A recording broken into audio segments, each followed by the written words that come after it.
Roll, Carrie. People get that mixed up. I don't know why, but they do. Jamie with the mustache. Adam, there's me, and there's our crash test dummy Buster. And people ask, how did you get started on this show? Where did Mythbusters come from? Did Adam and Jamie come up with the idea? Actually, no. Another producer did. He had contacted Jamie with his idea that someone should test these urban legends, and that with this show, the people who test it should build everything. They should design the experiments.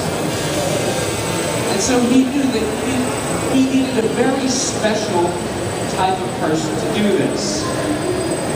And like Jamie Hyneman. See, Jamie ran a special effects shop in San Francisco. He knew how to make things very quickly. But when the producer approached Jamie, I'm talking with the camera,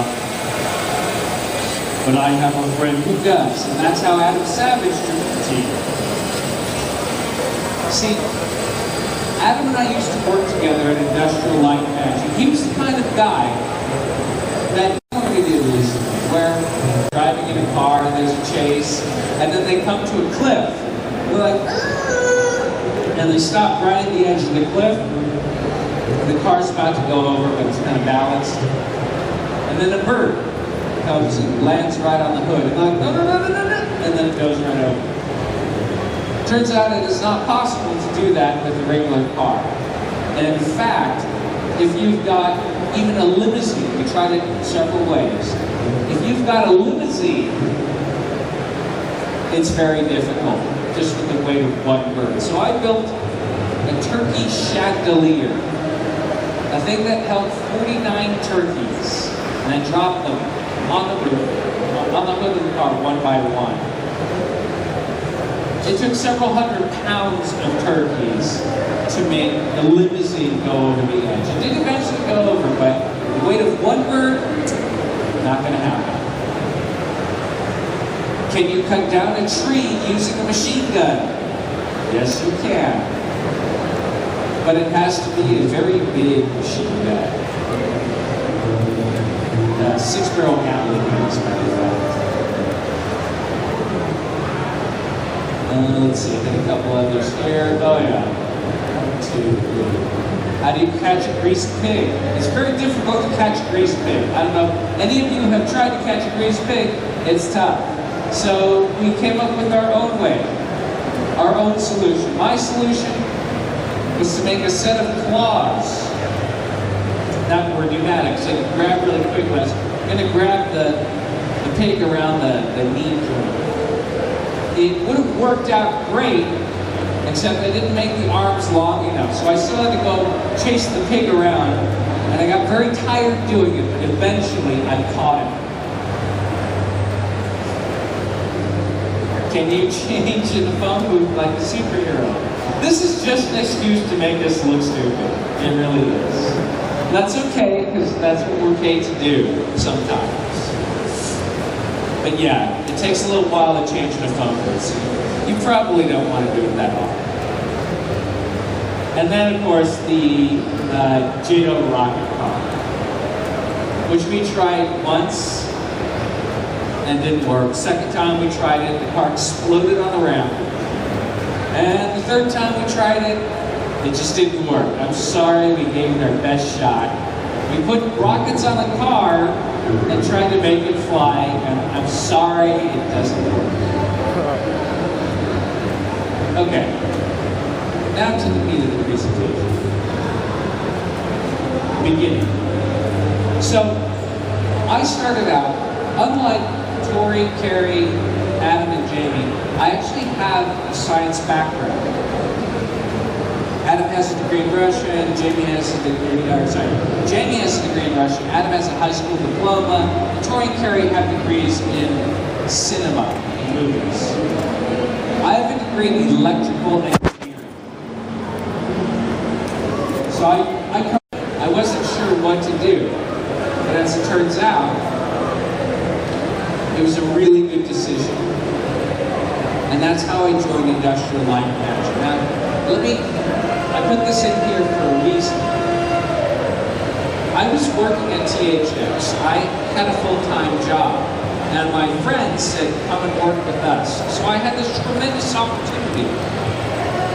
The problem, the thing that held me back, was that I was afraid. I was deathly afraid. I didn't know if I would make it. I didn't know if they would like me. I didn't know if I could do it. And that's okay, because fear is a part of every major decision that you'll make in your life. And believe me, you might be the best and the brightest, but nobody's going to hand out the really good jobs. They don't just, toss them out. You have to take the step to ask for the job, to be available for the job. And yes, it's going to be absolutely terrifying. And if you can overcome that fear, you're going to be much better off for it. And it will open up your life to all kinds of crazy things, like animatronics. Back in the day, working in special effects, they didn't have computer graphics. They had some. There was a big dinosaur from Jurassic Park. But that was pretty much it. It was really expensive to do computer graphics. It took a long time. So if you wanted a creature in those days, you had to make one with a robotic body and radio-controlled servos. You had to give it life. Now that wasn't the only thing I worked on. I also worked on miniature lighting. I was an engineer, right? So in automaker terms, that's anything that lights up or moves or makes noise. This is Jurassic Park Stadium. These are stadium lights. This thing is probably no more than 3 meters wide. Jeff Goldblum's car that he drives at the end of The Lost World would fit in the palm of my hand. This is the thing we did at Industrial Light Management.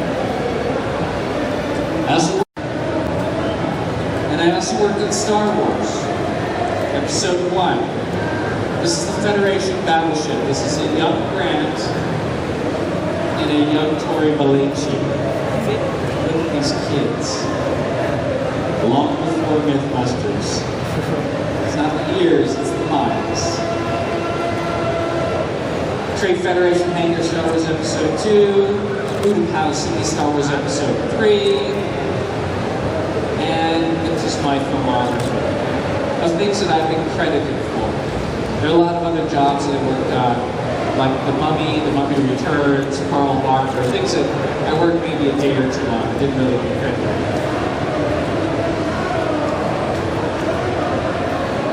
Now, one of the projects that I remember most working on at Industrial Light Magic had to do with, the Energizer Bunny. Which I know you have the Energizer Bunny here in Mexico, because the last time I was in Mexico, we shot a commercial with the Energizer Bunny in Mexico City. And the bunny actually has a special configuration for Spanish-speaking countries. It's got the battery on its side. In the United States, the battery's in the back.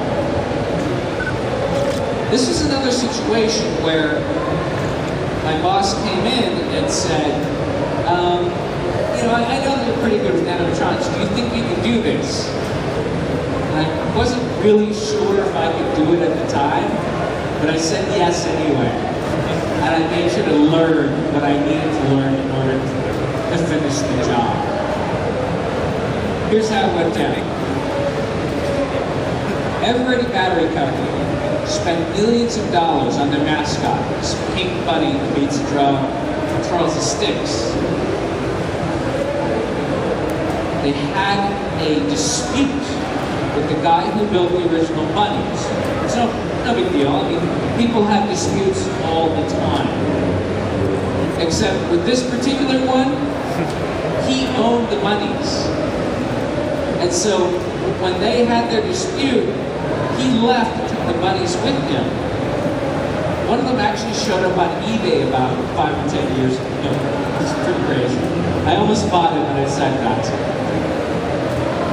And so this company that had spent so long making this mascot into an icon suddenly had no mascot, no icon. They had nothing. And so they came to Industrial Light Management and said, we need an Energizer Bunny. We need it fast. Two things, though. There are two things that it must do. Number one, it has to be able to beat the drum consistently. How were they doing it before? There was a guy with 2 joysticks going like this, listening to a metronome. And so he would listen. And they're like, we can't do this anymore. We have to have a consistent beat. Because when they finish the commercial and they add the sound later on, it doesn't match up. It's horrible. And so they're like, it has to be. I was like, no problem. I can do that. I can absolutely make it beat. I'll program a microcontroller and the beat will be perfect every time. Second thing, and more important thing, it has to run on Energizer batteries. Up until that time, whenever you made an animatronic robot, you would use sealed lead-acid batteries. Nobody ever used consumer-grade batteries of any kind. Consumer-grade batteries are made to not put out a whole lot of power at once. It's a safety thing. Because people handle them all the time, right? You got a battery in your pocket.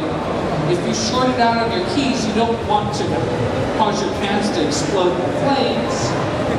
So they purposely limit the amount of power that a consumer-grade battery can put out, which is the opposite of what we want for the Energizer Bunny.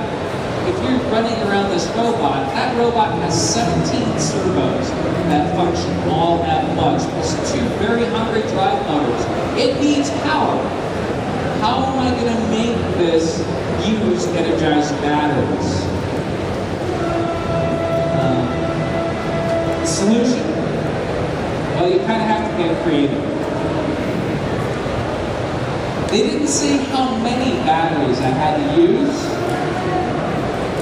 so I packed 44 AA batteries into a pack that looked like an AK-47, like a banana, curved clip. That clip went inside of the drum right here. Some fun facts about the Energizer Bunny. Imitation Wayfarer sunglasses. Most of the bunnies don't actually have any eyes behind sunglasses. Size 5 women's flip-flops. And you can't quite sit here, but that's a name. These bunnies have names. In this generation of bunnies, everybody had a name. And they were A, B, C, D. Albert, and Chuck and Dave. This generation was E, F, and G. Earl, Floyd, and Garth. Garth was named after Garth Brooks because the Energizer Bunny stage mom really liked country music. It takes 3 people to operate the Energizer Bunny. My first job on the crew was to operate the arms. And it was the easiest job. I just flip a switch, the arms start beating. I did all the circuits for it, so I knew exactly how they worked. The second switch made the beating stop, and then the twirl happened. Pop that switch down, the twirl stops, and it goes back to beating. Pretty easy. Second job, head operator. Head operator kind of moves the head and nods a hand, and that's it. And finally, the hardest job of all is the driver. See, because the Energizer Bunny, I'll show you guys. Ready? Energizer commercial. Energizer. It's on and on and on, right? So I'm the bunny, I'm walking. This, and then Energizer. That's longer than the reason that the driver has such a hard job is because you have to drive in a perfectly straight line, make a 360-degree turn and drive in a perfectly straight line. Why is that so hard? A lot of times you'll get close to an edge, like the bunny is driving on a table. You fall off that table, you're dead. And I forgot to mention, that thing that you're driving, the little pink bunny that beats the drum and sells batteries, I can't tell you how much each of them costs, but if you know what a Ferrari Testarossa is, it's about that. So a lot of time and effort and money goes into building these bunnies. And, oh yeah, and there's, we also traveled with a fluffer. There's a lady that actually makes sure the tail is fluffy and the glasses are clean. And we worked on the bunny for a good 10 years. They took it away 1 year because they wanted to do computer graphic bunny. That only lasted a year because people hated it so much. They're like, we want our bunny! So bring the money back. Another project I worked on at ILM was R2-D2. Star Wars episodes 1, 2, and 3. Now you know Star Wars. R2's a little trash can one, C3 goes the big role. Originally, when Star Wars first started in the 70s, it was much easier to put a guy inside of the trash can because it was, well, the radio control wasn't very